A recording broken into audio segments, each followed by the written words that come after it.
live again with another exciting episode of In the Stacks by the Sea, a production of Georgetown County Library System. And I am your host, Dan Turner, Public Services Librarian. And here today, it's a great honor. We have Bill Oberst Jr. I hope you're not nervous with the cameras on you, Bill. A bit. Yeah. I'm very happy to be in the stacks, though. Yes. And by the sea. And by the sea. Absolutely. I put in a plug for Georgetown County, having been in Los Angeles for almost 10 years. Our beaches can't be beat, guys. If you show people in Malibu pictures of this beach, they're like, "Where's that?" I'm like, "I'm not telling you." No, they'll move here. We live in paradise. We really do. So we should appreciate and be proud of it. That's a great plug. Yes. So that Bill Oberst, native son, Georgetown County, real actor, and real in all senses. An actor's actor, professional, a pro, and you do the work. And you did a top-notch performance. It was a talk, but about Ray Bradbury. Happy birthday, Ray. It would have been his 99th birthday for a packed auditorium for us here at the library just a few moments ago. And you talked about Ray Bradbury's, one of his credos about work. And you used to say, do the work. By doing things, you get things done. Things get done. Mm-hmm. And it seems to me that's kind of what you do with acting. You do the work. It's not about all the accolades. In fact, you said with the introduction. Most of it's unseen. The best part of any work is the unseen part and the larger part. It's always an iceberg. Yeah. And how did you get into acting? Being made fun of, like most actors or entertainers that I've ever talked to. They had really hellish childhoods, and by hellish I don't mean I didn't have a loving family. I did, but I was a weird kid, and weird kids get made fun of, and even more, maybe more so now because of online culture. Back then they would shove you into the lockers. I don't know what they do now, God knows, but that was my life. So I was a bookish kid, and I discovered that quite by accident that I could do imitations of people and change my voice, and I could make them laugh. And I learned the following useful equation: if you entertain people, they will not hit you. It's good to remember. And so people would come up to me, and I'd be their little trained monkey, and they would say, "Hey, Oberst." I'd go, "Oh God, they're going to shove me in the locker." We'd go, do that thing you do of Mr. Rice, who was our principal. And you do the imitation, they'd laugh, they'd go, "You're all right." And they'd leave you alone.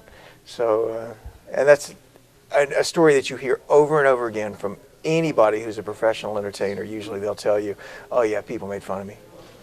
That's a lot of writers, a lot of artists in general. It's kind of a defense mechanism and a deflection in a way to... Bradbury too. I just told the group out there that Bradbury was a sensitive child, a sensitive man, and he could be made to cry if you pushed him far enough because he was really sensitive. And John Huston, who he wrote Moby Dick for, was a bullying bear of a man, and he made Ray cry.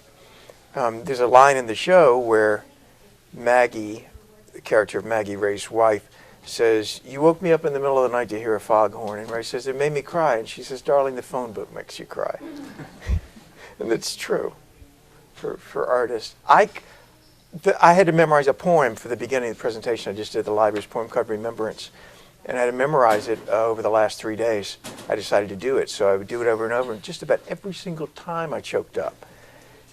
And I thought, my God, you are sensitive. You've done this 20 times. You should be able to do it. But even today, when I did it for the final time, it's just emotive. So I think having access to your feelings and being vulnerable in some way is necessary to do this.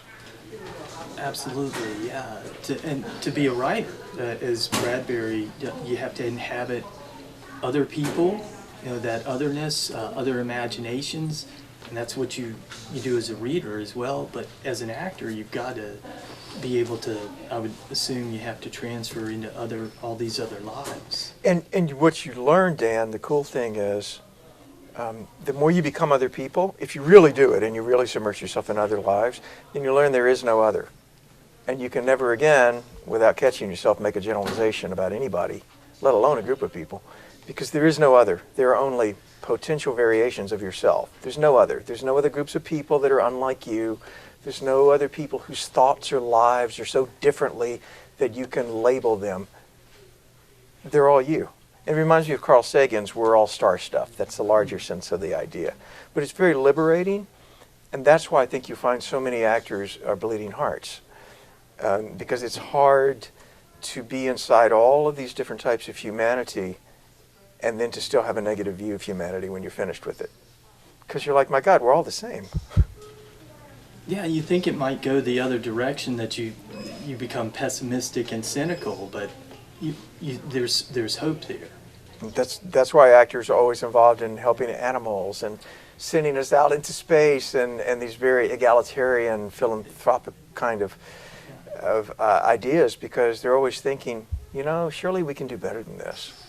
And you read this, seeing the good instead of the bad, and you read this wonderful short story in your performance there by Bradbury called "The Foghorn," and it's not just about reaching out to understand other humans, but the character understands a prehistoric creature, a dinosaur. There's even that kind of crossing across species lines. All life is sacred. That was a core belief of Bradbury's, that all life is sacred, whether it's on this planet or another planet. All life, everything that lives, that life is sacred, and that's at the center of everything that he writes. And so he seems.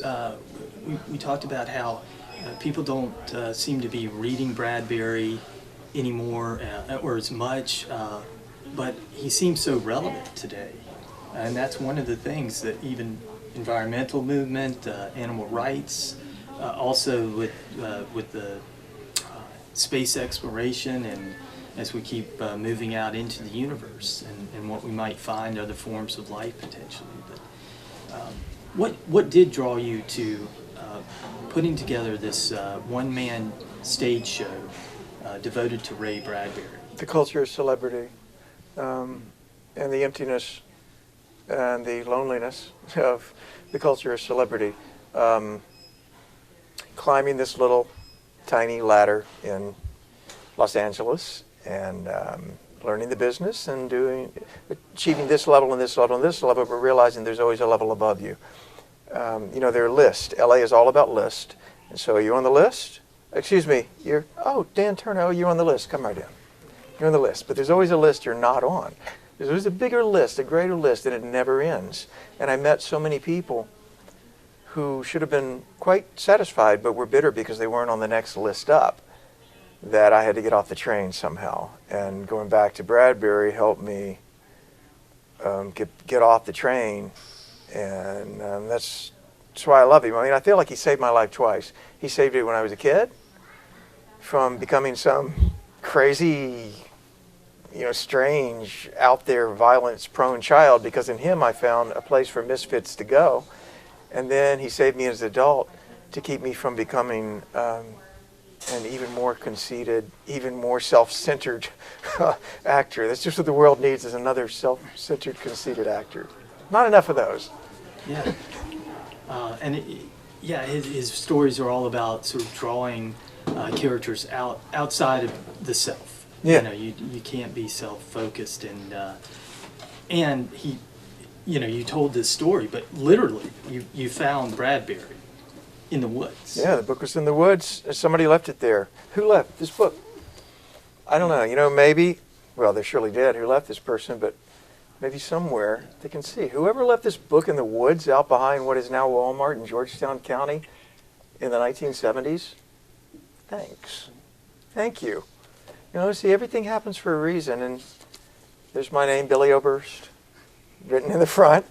And this book has my life in it. It has, stains from bubble gum I probably chewed then, stains from coffee as I went back to it. It's old, it's yellow, and it's dear. It's dear. I wouldn't change it for a up-to-date version for anything, because I can touch this and I'm touching a part of the me that was, if that makes sense. Yeah, absolutely. Yeah, it's you read part of Dandelion Wine too, a great story, and the grandmother talks about other parts of me. She's on her deathbed, and Yeah. that book is part of you. She's talking about other people who live on, and Yes. they're part of her. Other people, but also objects, even if they're And that's that why well loved. that's why celebrity culture is death. It's death whether you live in celebrity culture from within or whether you gaze upon it from without and downplay your own life because you can only see the glitter of celebrity and say, I wish I was that, I wish I was something else. It's death because celebrity culture doesn't have anything to do with you, whether you're inside or out.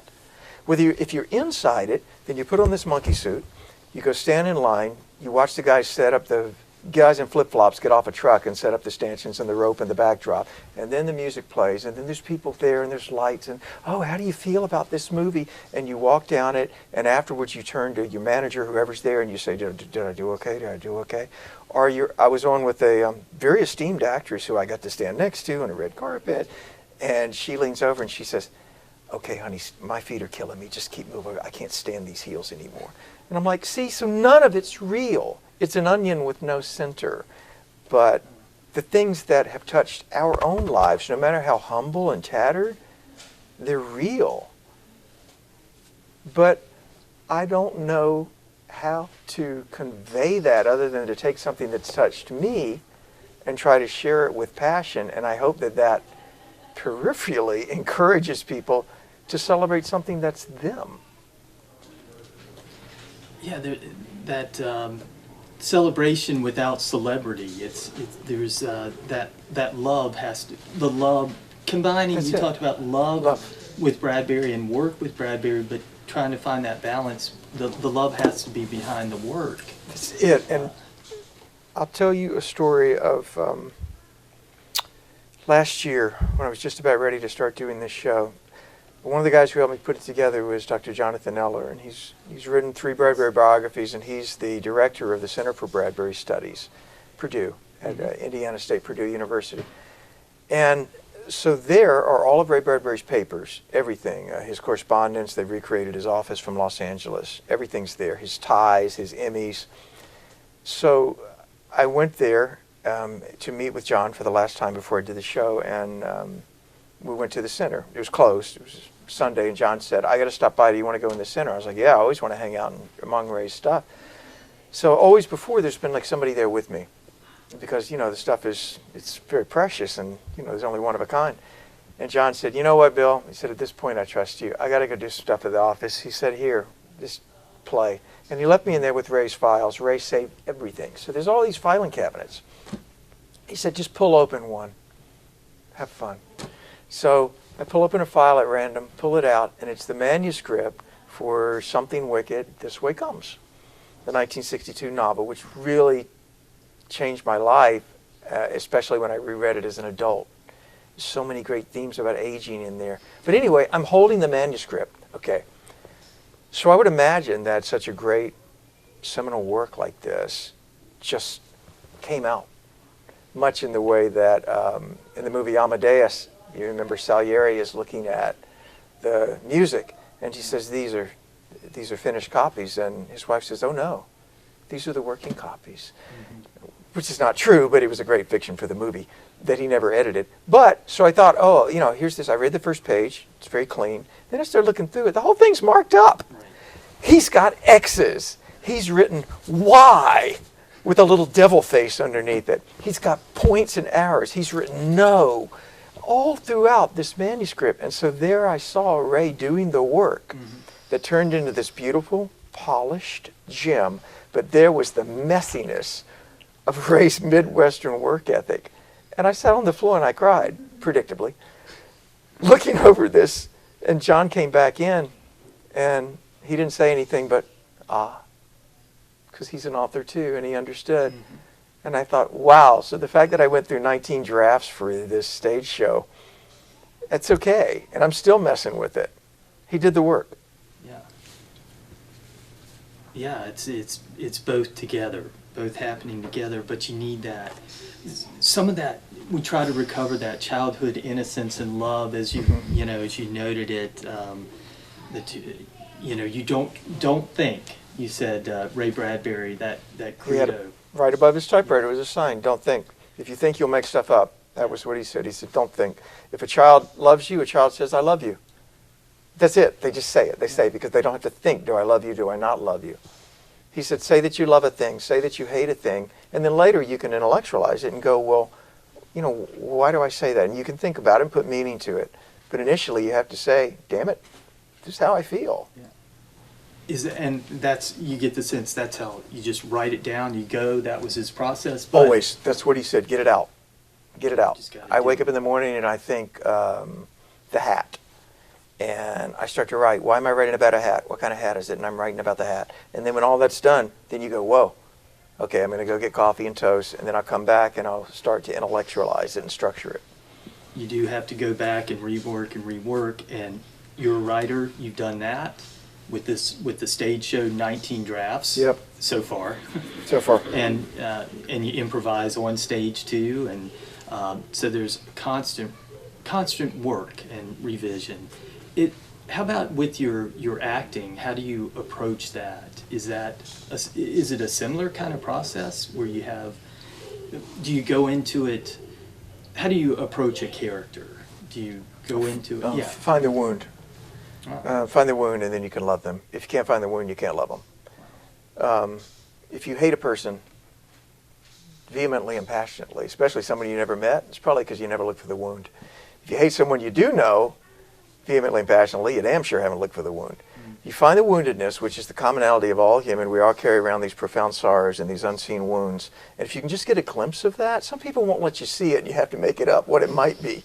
But if you can at least say, there's a wounded person just as I'm a wounded person, and I can love them because I know that. The more specific you can get as an actor, the better, but that's the beginning of it. Especially because I play villains and killers usually. And so you have to find the wound, find the vulnerability. Sometimes it's easy, like I did a recurring character in CBS TV's Criminal Minds, and he was the product of incest. He didn't ask to be born, so he was a bit deformed, unusually shaped, he didn't think quite straight, and all of these things helped in make him more childlike. Sometimes I played Abraham Lincoln. Well, Lincoln's wounds are easy to see because he let everybody see them. Sometimes you play a character like I played William Tecumseh Sherman on the History Channel for a documentary, and for Sherman you really have to look because he was tough, he was a soldier, but you go into his past and you find what that wound might be. Yeah, that's a long answer to your question. The short answer is you have to love them. Love is at the center of everything. It has to be. Wow. And yeah, and you mentioned that you play a lot of villains. That's so thrilling villains, I guess. But that's a really interesting answer, that you find the wound even on the other side of things. I know that the old cliche about acting is that playing comedy is it can be tougher than playing tragedy. What about playing horror? Because you do a lot of horror films, and it seems to me that might even be tougher than it's almost swinging back and forth between playing comedy and tragedy potentially. I think it is because horror deals with the level of physical violence. I'm not into any kind of physical violence. I never wanted to kill anything as a kid. I never hunted. I didn't want to kill a bird. I'd rather kill the guy who's shooting the bird. Like, what are you shooting the bird for? But in horror, I'm slitting people's throats and all of this stuff, and you have to. I thought, okay, if I'm going to do this, I'm going to do it for real because I believe there is real evil in the world. And so I would just ask God, if you're opening these doors for me, you got to show me how to do this. And over again, the answer I seemed to be getting was, play it real, play the evil real, play it. Don't hold back on it, so that people will see that. And even though they're saying, oh, it's a card movie, this is cool, come here, baby, somewhere inside them they might think, my God, this is really a part of humanity, this could be a part of me. So I play it seriously. I mean to make people's skin crawl and make my own skin crawl. You have to do it for real. But then little pieces of that do stay with you, and you get them in nightmares and in dark thoughts. So, yeah. Yeah, and so it's sort of, that's another question. It kind of haunts you afterwards. The every you can't encounter any person, even in fiction, if you're playing them. If you do it right, you can't encounter them without a little of them sticking to you. And that's they become a piece of you or a part of you. Sure do. Yeah. Same with people played on stage. John F. Kennedy and Ray Bradbury and Mark Twain and Louis Grizzard, all these people, you learn a little about life from them, and parts of their worldview stays with you. And I think you said something about horror films that a lot of people denounce them as being immoral. Sort of like people denouncing Edgar Allan Poe as immoral. They had a lot of detractors back in the day, and I remember there was some Scots minister who said, "Wait a minute, he's not saying don't do what the axe murderers do in his works. He's saying do the opposite of that." But what about that? What would be your response to people who would denounce horror films or something like that? They're cautionary tales. And, the Lord is my shepherd, I shall not want. He makes me lie down in green pastures, he leads beside still waters, he restores my soul. Yea, though I walk through the valley of deep darkness, I will fear no evil. Well, there it is. That's a human experience. There is valleys of deep darkness. We do fear evil. And that's why good horror is always a cautionary tale. And yes, of course, there's bad horror, just like there's bad rom-com and bad sci-fi and stuff made just for money. But the good ones, The Exorcist being a great example, strong evil, strong good, pitted against each other, and at the end of it, you don't know which one won. That's life. Yeah, I would say that people who like horror, who I meet at conventions, and I meet a lot of them, and people who make it, are some of the most gentle people you'll ever meet, because I think they face death, the white elephant in the room of life. They don't ignore it. Horror people deal with it, embrace it, take it for a ride, and say, aha, you'll get me one day, but not today. Something wicked this way comes, something horrible is coming our way. And by the pricking of my thumbs, something wicked this way comes. Yes, for sure. Ray said he wrote that book, quote, to scare the hell out of myself. Because he said, I knew if I could scare the hell out of myself, I'd get it out of me. And then maybe it would scare somebody else. I'd get it out of them. It's working through it. Got to face it.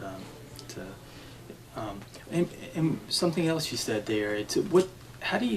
What's the difference, or is there a difference between working on stage and working on on screen, and you've worked online too? It's slightly different format maybe. Yep. Stage is a blind date. Film is a hungry lover. Stage, you meet a collective date, the audience, which will never exist again in that composition. You never met them before, you'll never meet them again. And so you kind of feeling each other out. You like this? You want dessert? We don't have to have dessert, it's okay. And at the end of it, you get a chaste goodnight kiss, which is the bow, if you get it. And then it's over, it's nice. I don't know, maybe we'll see each other again, probably not, but maybe. Film, ravenous, hungry lover. The camera's eye is there, and it wants you. It's saying, come on, you know what I want from you? You know the thing I like to see you do. If you don't do it, I'll turn my eye and I'll look at somebody else. That's the feeling and the pressure of film. Because the camera lens likes to see you do a certain thing. For me, it's to be malevolent, generally. And if you don't give it exactly what it wants, that shot won't be used. So you have to abandon completely to what the camera wants. Yes. That's the difference between the two. And beginning actors who I talk to say, oh, I can play anything. Well, no, you can't. No, you can't. Not well.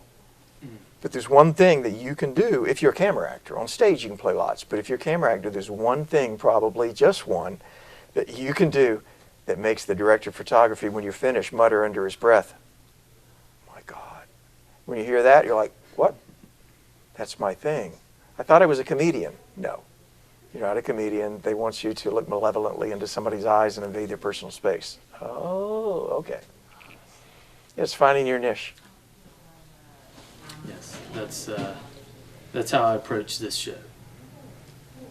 Looking, I haven't quite found my niche yet. I think it's nodding very awkwardly up and down.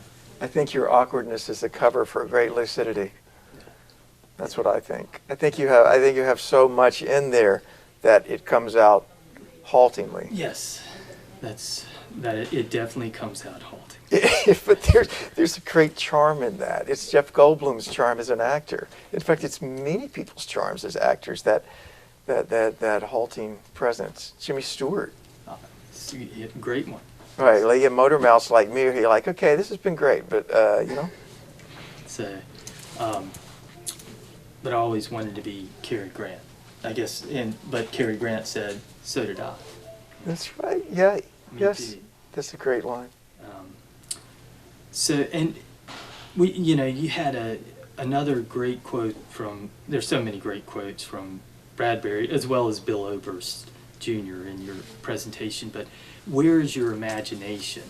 Which was and just thinking about that, talking about that moral side of the imagination that you mentioned, but your love of reading and libraries is one part of that, and how that you mentioned how that helps us reach out to other worlds, and your acting does that as well. But also, you sort of touched on this a little bit, but different books as opposed to, and reading as opposed to other media, and how that's changed. And Bradbury had opinions about television and the loss of reading and those skills, but and I know you're interested in, we've had other conversations, but about media and the changing of the guard there. But would you, where is our imagination today, or how is that changing? Well, this requires imagination because it's a solitary activity, and I must go away from you now, and I'm completely in my own mind. So it takes work, it takes dedication. It can draw you in, and it can be fun, but it is a solitary activity, and I worry that we've lost that, because here I can't navigate away to another tab. I could put this down, go to another book and pick it up, but it's a bigger step than just seeing what's on the other tab. Also here, there's a sort of a map. The brain likes maps. So my brain knows, okay, I don't remember where that was, but it was near the back of the book on the left-hand side. And yeah, oh, there it is. There's the pace. How much of the book have I finished? I've done this much. So now I look forward to this last little bit. I'm really going to savor it. There's some idea of where I am in time and space in this. But if you're reading something online, often for me, it's hard to get a sense of where am I. It's just words flowing down a screen. And I don't read as deeply. So, I'm no psychologist or neurologist, but it seems to me to be intuitively true that to read something in a dedicated environment like a book, and to read the words carefully and form the pictures that it's suggesting to me in my own mind, that is more satisfying for my brain and provides a richer and more fertile ground for my development. That seems intuitive, but I could be wrong. It sounds good. It sounds good to me, and it sounds to think that deeply about it and feel that deeply about it is important in and of itself. Video of a wedding, right? People want to show you their wedding videos. They're lousy. They don't mean anything to you. Oh, look, this is great. It's not great. It's great because it's in your mind. Yes. You can't capture it. You're at Disney World watching a fireworks display. You're doing this, and beside you, you see people doing this. They're recording it on their iPad. They're not actually seeing the show. They're recording a machine's image of what they should be. I was doing that today. I was taking pictures of your performance, and the whole time I was like, I want to put this down and actually just enjoy. And I worry about that because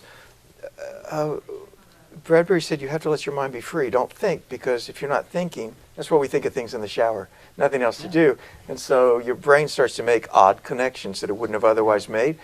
But if you're always connected, your brain is never free to make random connections. So since getting back into him, I've gotten away from a bad habit, which was every morning turn on NPR and leave it on while I work. Now, I made myself say, what would happen if it was just quiet? So now I really like quiet mornings because as I'm making coffee, I'm thinking of things that I wouldn't have ordinarily thought about. Yeah. But I'm of another generation, and I don't fancy that future generations will say, oh, I want to pick up a book and read it, if they have at their fingertips something distracting and entertaining that can be immediately gratifying. I'm not making a value judgment on it, but I don't imagine that my world will ever come back. Well, there might be a whole lot lost there, because I think there's increasingly, there's a whole lot of noise and not enough silence, and really there's a danger to that, to not just taking the time in the silence. Silence is scary now in our culture. It's very scary. In fact, you mentioned horror movies, and that's one of the most effective things in my little roles that I can do is to ask the director if I can just drop a line and just do a look.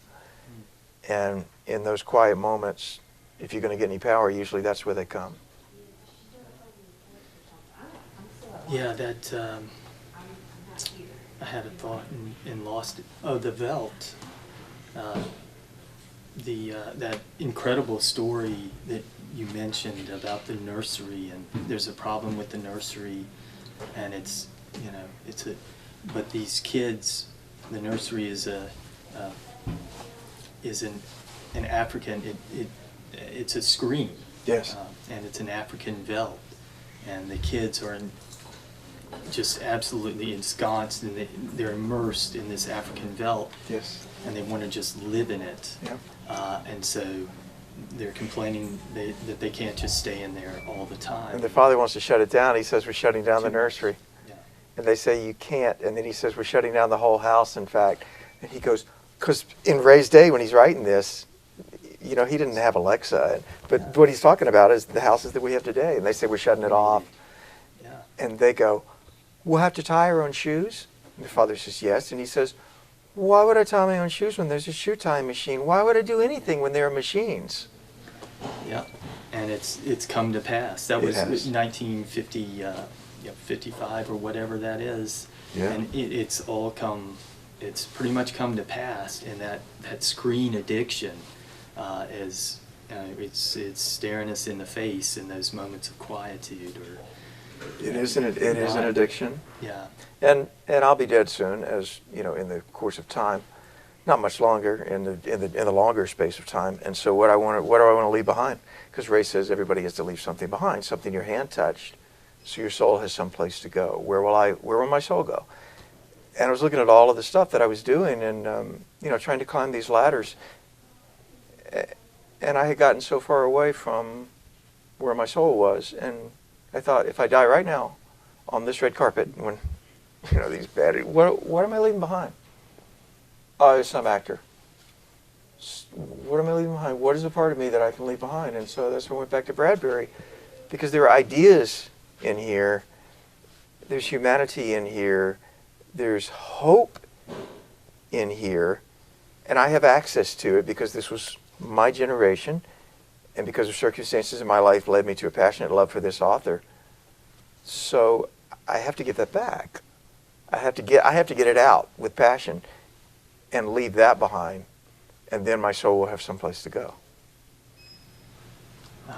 And it's something that I have to say I had not. I never taught Bradbury when I was teaching for 20 years, and just sort of left him behind. And when you popped up on the radar with this show, I thought about the Velt for the first time in years, with some, both with horror, because this is what's going on nowadays. It's going on with me with screen addiction, but also with great pleasure and nostalgia, but I remember 6th grade. I think my teacher Miss Cheney read The Illustrated Man to us, and it was just wonderful. Bless her. Yeah, it's great. She read it aloud. Yes, every day we'd read a story or part of a story, and it was just terrific. And I love Bradbury, and so you rekindled this love of Bradbury. So it's spreading. It's and today we had a packed house, and it's reawakening a great author, and so I think you're kind of spreading the word again and getting that back out. And this is you're taking the one-man show on the road, and you're taking it up off Broadway. You've done shows in Charleston, did a couple of shows here. Did it in L.A., Ray's hometown. And you'd like to take it to libraries and colleges as well. But you know what people ask when you market the show? What's the first thing they ask? Is there a video? Is there a video? Yeah. So. Like, no, there's no video because the family, because it's Ray's family, they don't want a video. It's a literary thing. I can tell you about it and I can show you pictures of it. Oh, where's the video? You can't, as we would say in California, as they would say in California, dude. You can't experience everything in 90 seconds on YouTube. There are some things that are not accessible to you by clicking that play icon. Oh, so there's no video. No, there's no video. And that's a barrier. It's a barrier that I'm going to have to find a way to get past where's the video. Yeah.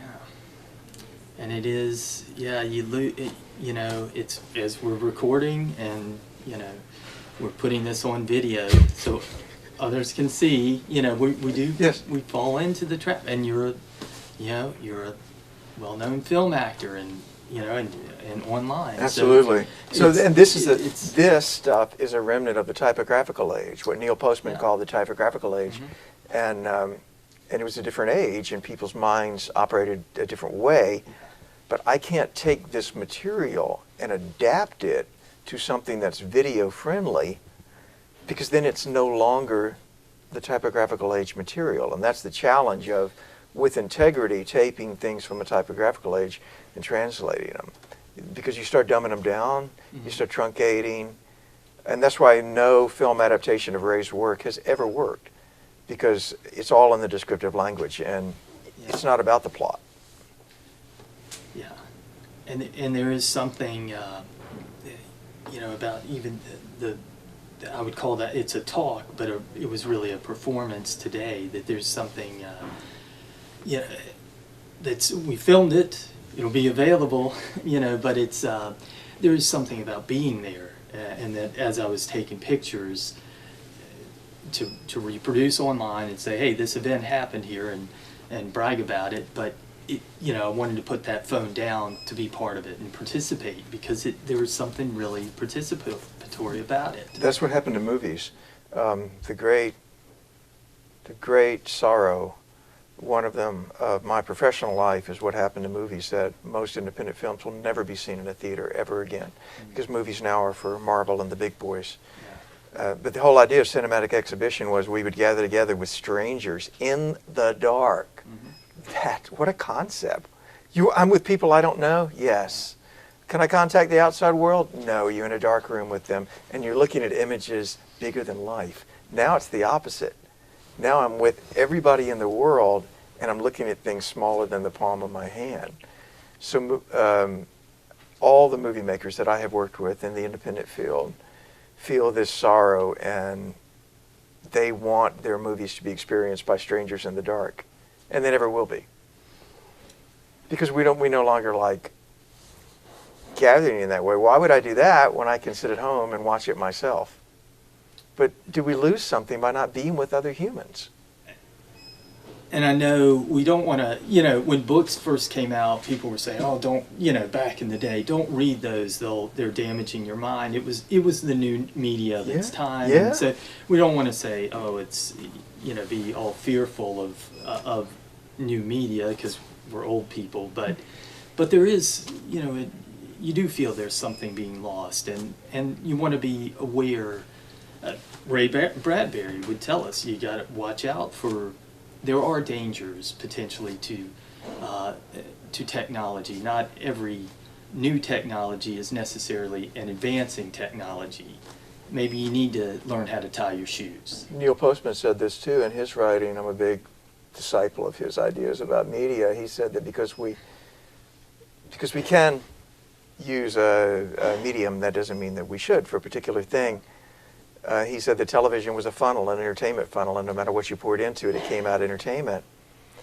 Yeah, Postman would often say, to what, in his slow, deliberate way, he'd say, I always ask when confronted with a new technology, to what problem is this the solution? When you start to think that way, a lot of it, there was no problem originally. We just wanted new things. I can talk to this box and tell it to turn on my heater. To what problem is this a solution? I don't have to get up. Oh, is it good for you not to get up? No, it's bad. Oh. Obesity, and it just creates a whole level of other problems, poor health, you know. Yeah, but you're right. I don't want to say that. You know, video culture doesn't have its own charms, but it's not typographical culture. Yeah. And this is about squiggly little lines put together in a certain way. It's pretty amazing, actually, to me, the thought that you can look at these squiggly lines and in your mind create whole areas of thought that can change the way you live. It's bizarre. It's it becomes a full-bodied experience, all the senses firing with, you know, with what comes through as a visual response. Bradbury said, I don't trust people who don't read, because a man who does not read is a man who will never imagine he could be wrong. Yeah. And I find that to be true over and over again when I've read things. I read something in Washington Irving's sketchbook in an essay, and I thought, that's something I was wrong about. I was wrong about that idea. It's very liberating to realize the deeply held belief that I had most of my life. It was wrong. Yeah. Books can do that. Books can do that, and we're here surrounded by books, you know, by the sea, in the stacks by the sea here, and there's a lot of information. There's entertainment, but also information, and that seems to be something, you know, as Neil Postman would say, that in this new culture there's often not a lot of truth going on. It's mostly just entertainment. We're amusing ourselves to death. Yeah, amusing ourselves to death here. So I got to ask one thing. What, and you've probably been asked, but just in case it's changed, what was your favorite role? A role in a movie called The Retrieval, an independent film. And it's available. You can actually watch it. It's a coming-of-age story, and it's set in the closing days of the Civil War, and I played a slave bounty hunter. And it's the most realistic depiction of human beings in conflict, making bad decisions for what they think is the right reasons under really bad circumstances that I've ever been involved with. There's a lot of space to breathe. There's a lot of empty spaces in between the words.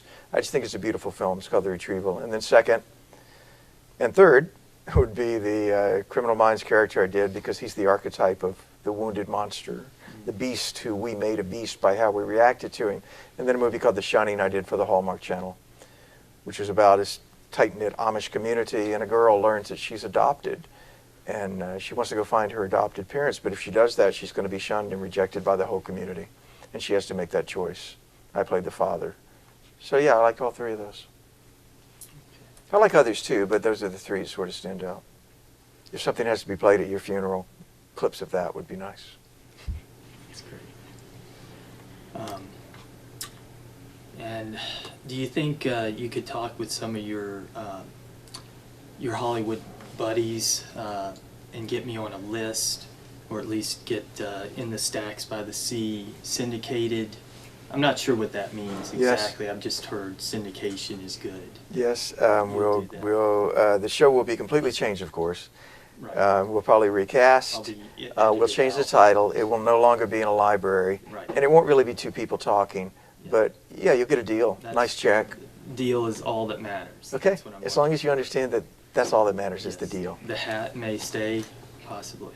Yeah, you could keep the hat. Just They make the it hat. somebody to play you rather than you playing Right. yourself, so be That's- prepared for that. That's understandable. Nice. Maybe Ned Beatty, perhaps. I've always That's- thought of myself as What an odd choice. I would like to see maybe you as the younger version of yourself and Ned Beatty as the older version. It's sort of time traveling. He could pull it off. Yeah, it's nice. Fine actor. And could you just, since I pulled this object out here, could you just explain what that is? This is a piece of Ray Bradbury's house. I told the audience this is how much people love Ray. He worked in his basement office in Los Angeles for the greater part of his working life, and this is the exterior wall of part of that basement office. And when Ray died, his house was sold, and the developer who bought his house tore it down and has built a nice big new house there. And so people who were outraged by this and who loved Ray and wanted a piece of him collected pieces of the wall as it was being torn down. So there aren't a lot of these floating around, and one of Ray's friends came up to me after the show in Los Angeles and said, "Here," and handed it to me and opened it up, and I knew immediately what it was. So within these walls, he did this work and all of the other work that he's known for. So I like it for that because it was his wall, but also because it reminds me that the work, the things that we do, they're physical, right? I got a wall outside my house too. I can either within that wall waste my time and waste my life, or I can grind on and try to do the work. And that's what he did in here. He sat down at the typewriter, and some mornings he had no ideas, and some mornings they were horrible. And then one morning, he writes The Veldt, or he writes, The Rocket Man, or he begins something wicked. So yeah, that's why I like it, because this is very Ray. This is very, very Ray. He painted the outside of this house. There's a video online of CBC, the Canadian Broadcasting Company, and Ray is talking about painting this house. And he says, I don't know if you ever painted a house. I've painted an entire house once. It was hellish work. I hated all of it. But when it was done, I felt quite proud. We love by doing, and we become by doing. And that's my definition of love, is doing the work. Oh, yeah. That's a great closing point, unless you have any final words of wisdom for us. Love is the only thing that matters. I know that's silly. That's a very old man thing to say, isn't it? People say that at the end of their lives, but it's true. Guys, there's nothing else. Money, achievement, things, status, they don't mean anything. And talk to people who've achieved any one of those things. I've only got a couple of them for little bits of time. But the people tell you, doesn't mean anything, doesn't mean anything. And what is the only commonality in all the people who say none of this means anything? Love. It's love. That's the only thing is, and not love of self, although that's a part of love. It's a sacrificial love, giving love, recognizing that you're part of something larger, giving that love back to other humans. That sounds really anticlimactic as what life is about, right? It reminds me of Jesus washing disciples' feet, because the verse says, and now knowing that he had come from God and was returning to God and that all things were in his hands, wait, what did he do? He's really powerful. He took a towel and began washing dirty fishermen's feet. What? Yep. That's it. Oh, I thought it would be like, he got a really nice car or something. Nope. Wash dirty fishermen's feet. That's kind of what love is like. But yeah, for me, that's what it boils down to. Love. If you've loved, you've had a good life.